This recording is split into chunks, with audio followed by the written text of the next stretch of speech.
The Cane Corso is a glorious dog breed, and it's no secret that the Cane Corso is one of my favourite breeds on the planet, and I am pretty biased towards them. But in this video we're going to look at more factual information, and I'm going to give you some incredible facts about the Cane Corso that you might not already know.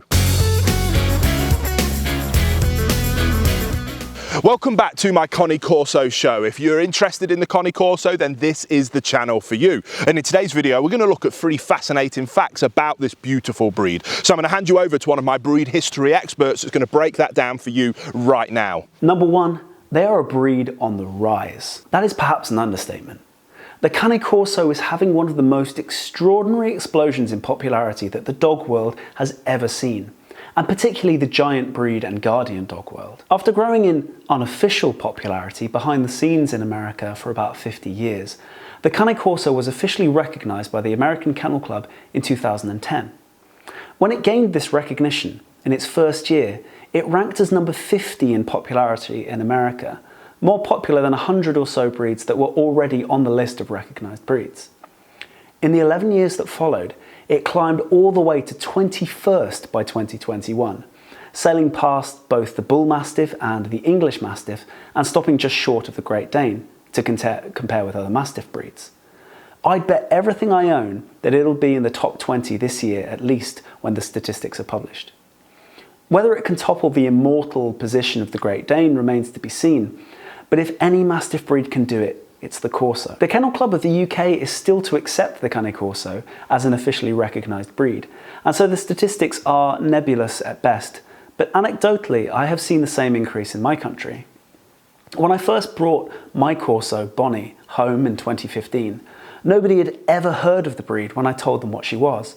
Now, 7 years later, she gets identified on site by people who aren't even dog enthusiasts. I think we owe a great deal of the recent surge in popularity to the majestic and exemplary Bruce Wayne, popularised by his owner, Jason Corey's YouTube channel. Number 2, they have an ancient history. Their recent boom is fascinating in itself, but it's perhaps even more fascinating to know that the Cane Corso can be traced back quite literally thousands of years. Ancient artwork and literature depicts unmistakably Mastiff-like dogs accompanying the Romans into war, and the Greeks before them, and perhaps the Persians before them. They have been known as Cane Corsos for hundreds of years, even before they were dispersed into the countryside of Italy as military and cattle-driving jobs became more scarce.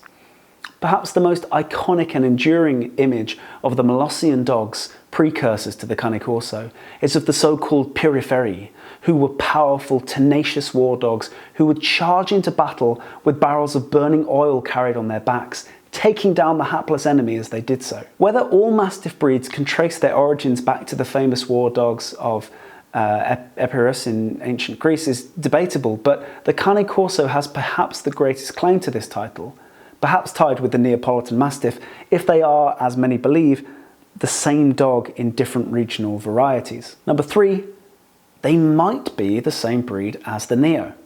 So let's pick up on that thread.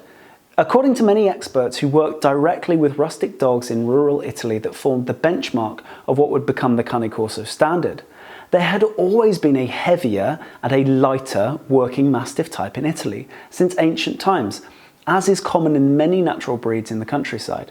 Indeed, the same can be said of working Spanish Mastiffs, who come in the lighter Ligero type and the heavier Passado type. The theory goes that the heavier type of Italian Mastiff gained traction in Naples and became typified and developed into the Italian Mastiff of Naples, the Neapolitan Mastiff, whereas the lighter Italian Mastiffs were taken on as the foundation for the Cane Corso standard that was recognised a few decades later by the Italian Kennel Club.